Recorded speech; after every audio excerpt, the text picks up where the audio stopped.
Se décider de suivre Jésus-Christ, c'est la meilleure des choses que vous puissiez faire dans votre vie. Mesdames, Messieurs, merci d'être connectés sur notre chaîne Évangile en Images TV.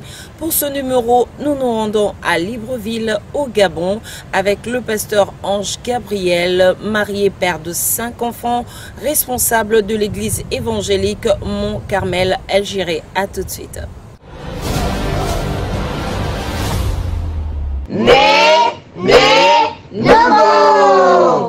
Bonjour, pasteur Ange Gabriel, très content de vous recevoir dans notre émission.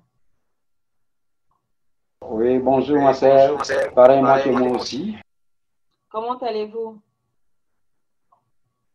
Je vais très bien par la grâce de Dieu. Amen. Aujourd'hui, pasteur Ange Gabriel est devenu pasteur. Autrefois, était quelque part où le Seigneur l'avait tiré. On aimerait connaître l'histoire du pasteur Ange Gabriel. Comment est-ce qu'il a connu le Seigneur Jésus-Christ comme Seigneur et Sauveur dans sa vie? Ah oui, pasteur Ange Gabriel a connu le Seigneur Jésus-Christ. Ce n'était pas facile comme tous les autres, comme tout le monde a sa manière, là où il s'est rencontré avec le Seigneur Jésus-Christ. Mais pour moi, ce n'était pas facile. C'était dans des conditions vraiment difficiles. Parce qu'on était vraiment très bien avec papa, la vie était très bien. Mais ça arrivait un moment, les choses se sont basculées. Les choses se sont basculées, papa avait perdu le travail et on avait connu des moments difficiles. J'ai connu vraiment les moments difficiles, j'ai vécu ce qu'on appelle la faim. J'ai vu comment mes petites sœurs étaient vraiment dans des situations compliquées. J'ai vu comment maman commençait à vendre même les feuilles de manioc. Ce n'était pas vraiment facile. C'était très compliqué, très compliqué. Et par là, Dieu avait fait grâce. Il y avait quelques amis comme ça dans le quartier qui fréquentaient un pasteur. C'est lui qui venait souvent le soir leur parler de Jésus, leur parler de Jésus. Et cet ami, une fois comme ça, il m'avait appelé en fait que je puisse aller assister et voir comment cet homme de Dieu évangélisait. Et je refusais chaque fois, je refusais parce que j'étais catholique, maman catholique, papa catholique, nous tous on était des catholiques. Donc pour aller assister, aller voir un évangéliste ou soit un pasteur comme ça qui prêche, c'était pas vraiment évident. Alors, comme l'ami insistait, je suis parti. Et c'est par là que j'ai écouté. Quand j'ai écouté la manière dont l'évangéliste parlait de Jésus-Christ, c'était d'une autre manière. Ce n'était pas la manière dont moi j'écoutais quand je partais souvent avec les parents à l'église catholique. Et j'ai essayé vraiment de me demander, mais comment l'homme là est en train de prêcher de ma vie? Et j'ai essayé de demander à cet ami, c'est toi qui as parlé de moi auprès de l'évangéliste. Il me dit non, je n'ai pas parlé vraiment de toi, de lui, mais je crois que c'est tout simplement le Saint-Esprit qui l'a animé afin qu'il puisse parler de vous. Alors moi je dis, ah non, si c'est comme ça, si c'est toi qui l'avais parlé, en tout cas la prochaine, je ne peux pas venir. Mais quand je suis rentré à la maison, le message là commençait à me parler, commençait à me tourner dans la tête, Et le lendemain, je dis non, en tout cas, je dois quand même aller assister pour la deuxième fois. Quand je suis parti aller assister la deuxième fois, c'est là que le Saint-Esprit m'a touché. C'est là que Dieu m'a touché. Quand l'évangéliste a parlé, ce n'était même pas dans une église, c'était dans la parcelle d'un ami aussi, sous un manguier même. Et quand il a commencé à parler de Jésus, à l'intérieur de moi, je commençais à pleurer. Je me suis dit, est-ce que ce Jésus est capable de changer la situation que nous traversons? Est-ce que ce Jésus est capable? Parce que nous partons à l'église catholique, on écoute, mais la situation était toujours difficile. Et la manière dont l'évangéliste parlait, moi je dis, non, je pense que si je suis le Jésus de cet évangéliste, peut-être quelque chose peut se passer dans ma vie et pourquoi pas dans ma famille aussi. C'est là que j'ai commencé à suivre cet homme. Alors, comme on était avec les amis à qui l'évangéliste essayait d'évangéliser, de nous prêcher, moi j'avais quand même un peu un niveau comme ça. Je savais très bien lire la Bible, je savais lire les Écritures comme ça. Et il commençait à se coller avec moi. Pourquoi? Parce que chaque fois quand il va venir, s'il commence à prêcher, le moment de lire la parole de Dieu, et c'est moi qui lisais la parole de Dieu. C'est moi qui lisais. Et il commençait à se donner beaucoup plus à moi. Et chaque fois quand il venait, il m'amenait au moins quelque chose. Et quand il me donne la chose, moi j'amène la chose aussi à la maison. Parce que je ne pouvais pas utiliser ça seul. Et pourtant, mes petites sœurs, ma famille était vraiment dans la sécheresse, dans la pauvreté, dans la misère. Et chaque fois quand l'évangéliste m'amenait quelque chose, j'avais l'habitude d'amener ça à la maison. Et il commençait maintenant à m'encourager, de me dire que non, tu vois, Jésus-Christ n'aime pas les fainéants. Comme c'est comme ça, il faut commencer à faire quelque chose. Quand tu commences à te débrouiller, tu verras que ça va aller un peu. Je commençais à faire des petits bricoles de gauche à droite. Et quand je gagnais un peu ce que je gagnais, j'amenais ça à la maison. Et c'est comme ça, mais ce n'était pas la joie. Ce n'était pas la joie. Parce que je vis comment on a passé des jours successifs. Papa sort le matin, peut-être le soir. On pensait peut-être que papa peut amener un petit sachet comme ça. Mais papa vient main vide. Et j'ai vu comment mes petites sœurs pleuraient à cause de la faim. J'ai vu comment maman rentrait dans la maison et gémissait quand il regarde 8 enfants. C'était pas la joie. Ce n'était pas vraiment la joie. Je sais que peut-être il y a plusieurs personnes qui traversent des moments comme ça. Hein, mais si tu n'as pas encore eu l'occasion de traverser des moments comme ça, tu vas négliger Jésus-Christ. Mais c'est lui qui a passé des moments comme moi je connais. J'ai vu notre cadette, souffrir de maladies, de malnutrition. C'est la toute première fois dans ma vie de voir quelqu'un qui souffre de malnutrition dans une grande capitale. Et chaque fois quand je rentrais à la maison, et comme je suis le deuxième, quand je rentrais à la maison, il y avait que des larmes. Quand je rentrais à la maison, il y avait que des larmes. Mais petit à petit, on a fait quand même un effort pour chercher comment décrocher quand même un diplôme pour voir comment l'avenir va nous amener. Et quand j'ai commencé à faire du bricole, quand j'ai eu mon diplôme, et le Seigneur a fait grâce que je puisse trouver le travail quelque part. Quand j'ai trouvé le travail, voilà comment je me suis rétrogradé. Donc quand le Seigneur a commencé à écouter ma prière, quand le Seigneur a commencé à faire des choses, le Seigneur a fait en sorte de m'enlever dans la pauvreté là où on était. Parce que j'aimerais signaler un point. Papa était dans la Rose-Croix. Quand papa était dans la Rose-Croix, on avait demandé que papa puisse sacrifier maman. Mais papa disait souvent que non, je ne peux pas sacrifier ma femme. Ma femme a donné 8 enfants. Je ne peux pas la sacrifier. Et la Rose-Croix était obligée de frapper papa. Et papa a passé 8 ans de chômage. 8 ans de chômage. 8 ans successifs. Donc, quand on regarde la personne qui était inspecteur à l'éducation nationale et la vie qu'il commençait à mener, on ne peut jamais croire que cet homme avait des voitures, cet homme était comme ça. Non, papa était réduit vraiment à zéro. À zéro, s'il vous plaît.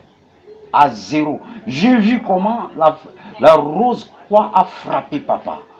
J'ai vu la puissance négative de la Rose-Croix dans la vie de papa.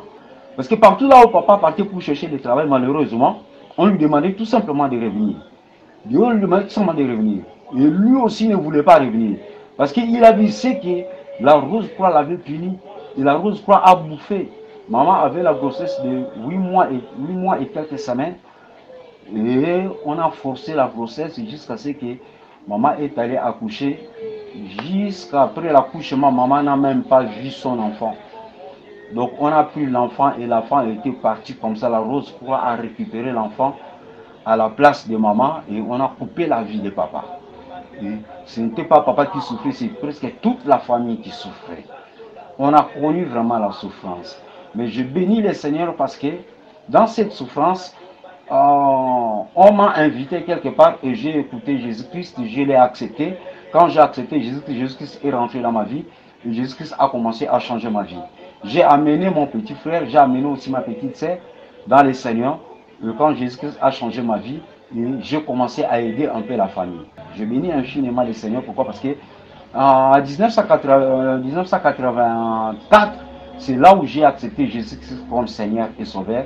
J'ai été baptisé. Malheureusement, après 4 ans, en 1988, je me suis rétrogradé. Donc, comme j'avais accepté Jésus-Christ jeune, je ne pouvais pas faire les choses du monde. Et quand je commençais à travailler, je commençais à gagner l'argent, je me suis rétrogradé, je commençais à boire le vin, je commençais à courir derrière les filles, je commençais à suivre la vie du monde, et je commençais à aller dans des bars, aller boire, aller faire vraiment ce qu'on appelle vraiment le groove. Et dans tout ça, le Seigneur ne m'avait pas abandonné. Moi, je l'avais abandonné, mais lui, il ne m'avait pas abandonné.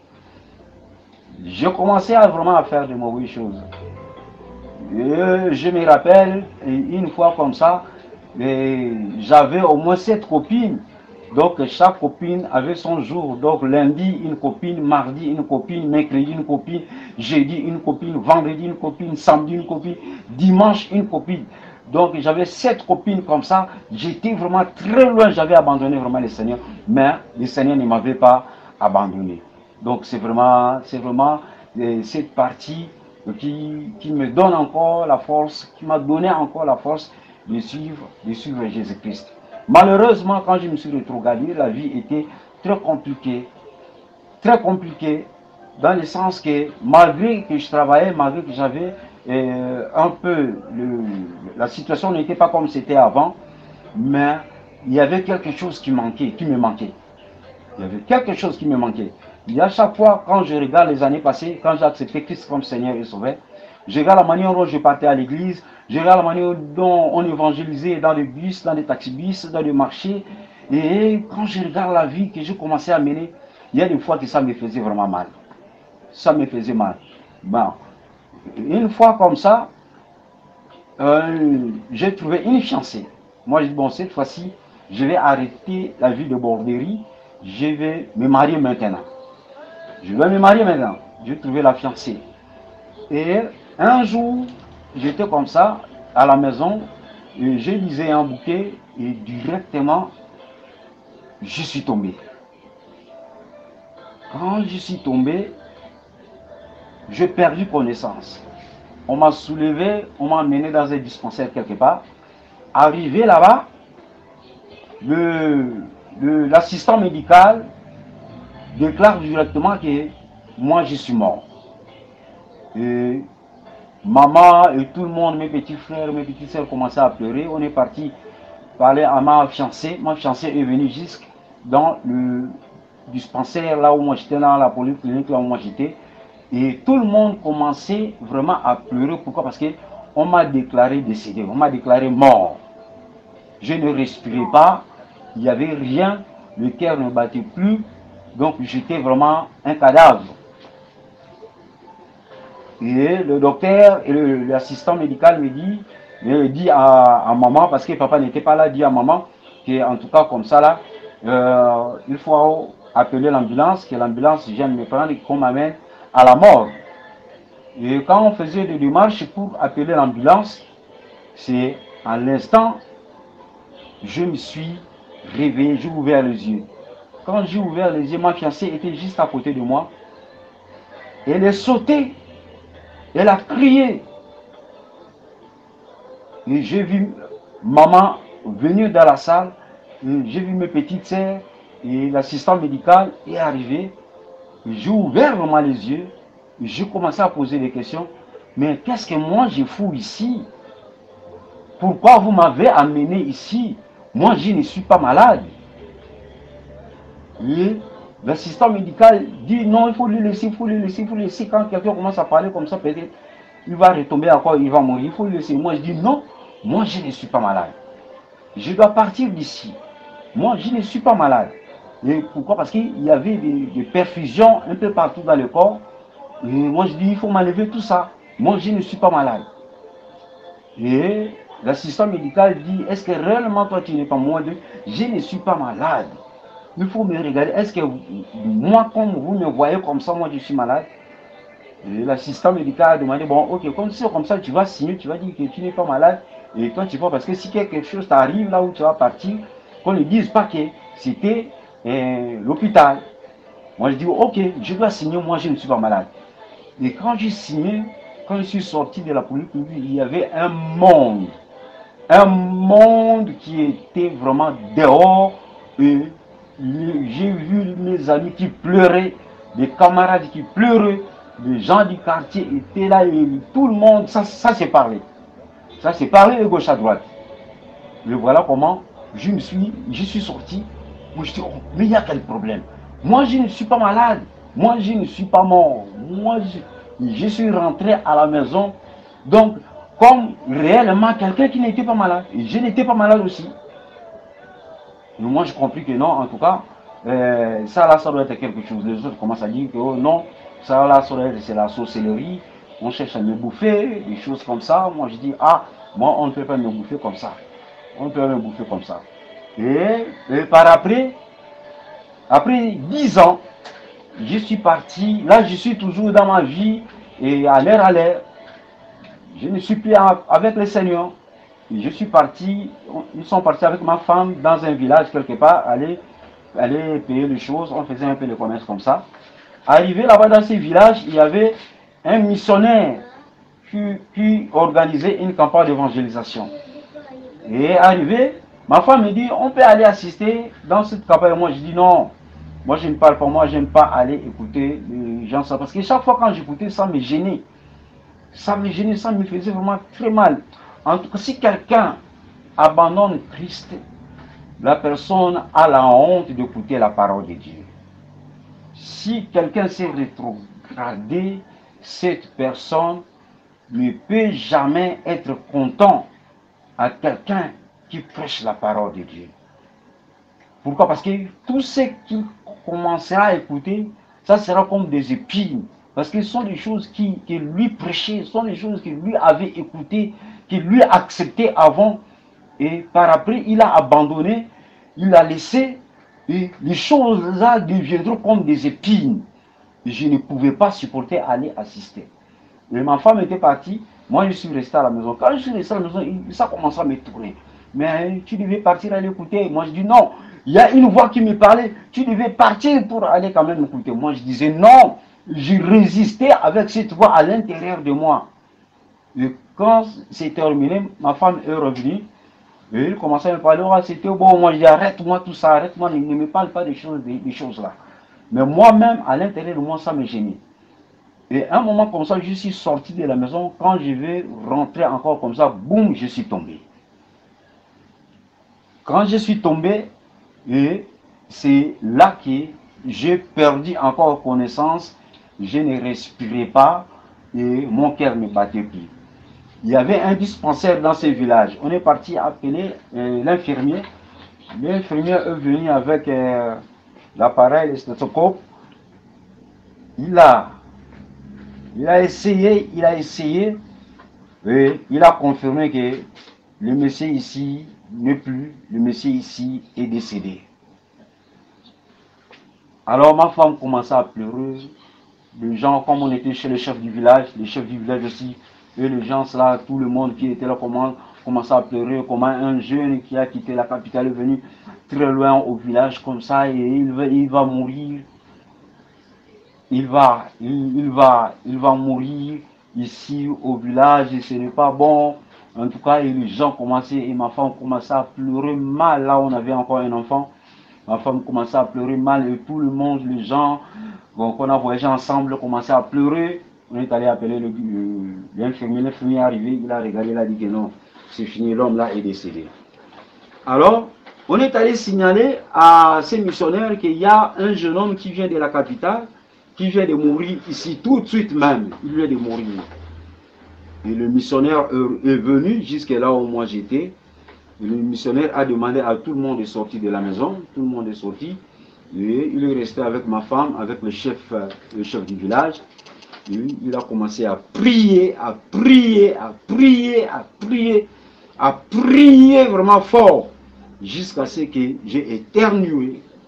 Première fois, deuxième fois, et je me suis réveillé. J'ai ouvert les yeux. J'ai regardé tout autour de moi. J'ai vu ma femme qui était là. J'ai vu le chef du village. Et j'ai vu le missionnaire qui était là, qui continuait toujours à prier, à prier, à prier. Et il m'a dit, tends-moi la main. Je lui ai tendu la main et il m'a tiré. Et je me suis levé.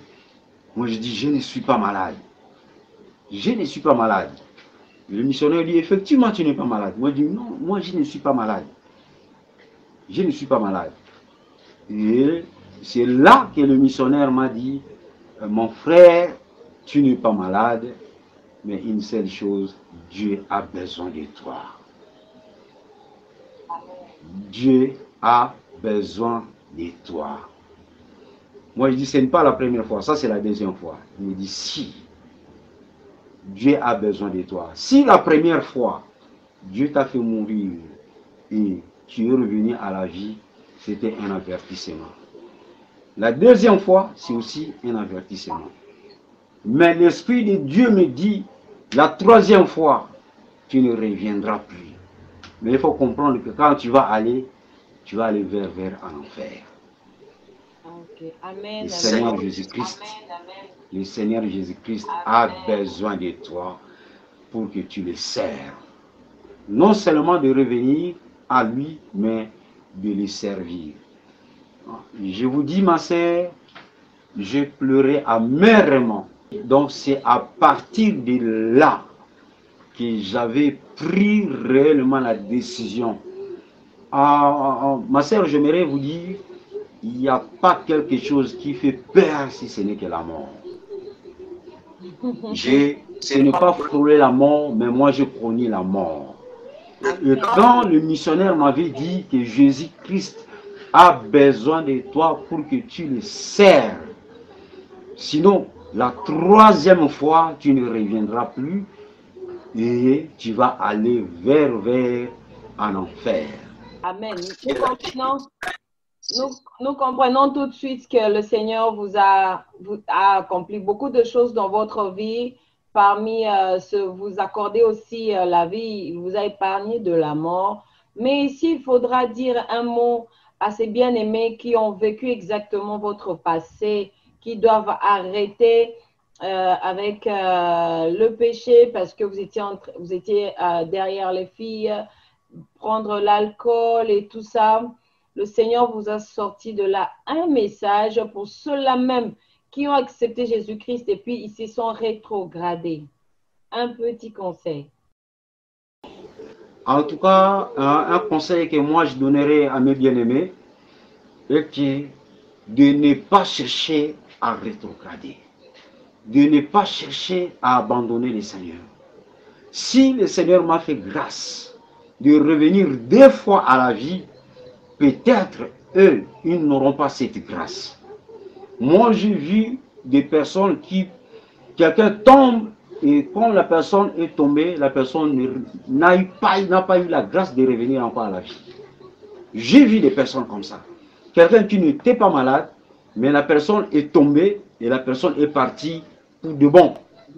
Mais si le Seigneur m'avait fait grâce de revenir 2 fois à la vie, en tout cas, cela peut-être ne sera pas pour les autres personnes. Si vous avez accepté Christ dans votre vie, continuez toujours dans cette vie.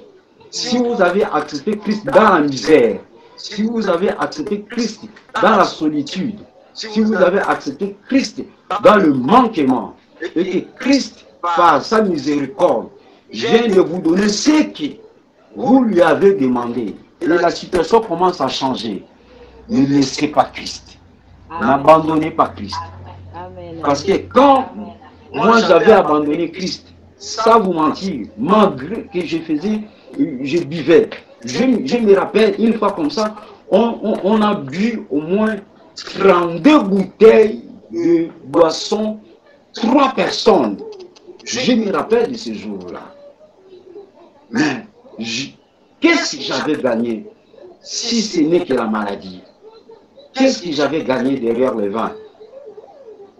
Si ce n'est que le traumatisme. En tout cas, le bien-aimé qui vont suivre cette émission, je leur demanderai de ne pas abandonner Christ, Amen. de ne pas laisser Christ. Ok.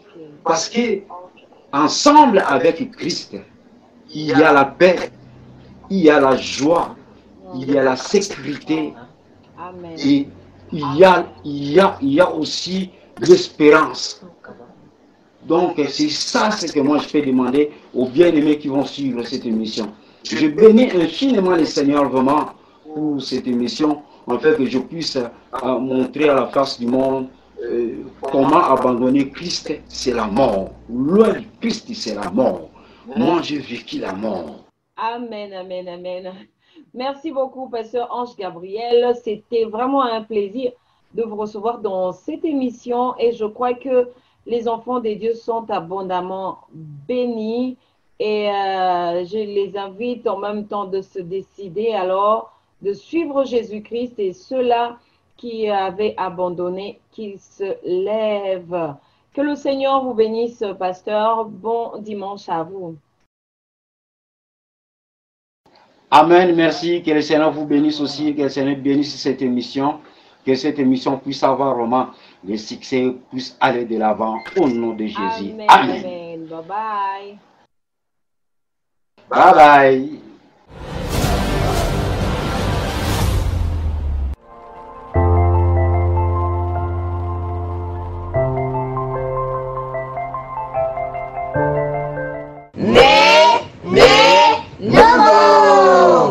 Eh bien voilà, c'est la fin de ce numéro. Nous venons vous encourager à demeurer en Jésus-Christ. Cela vous épargnera beaucoup de mauvaises choses.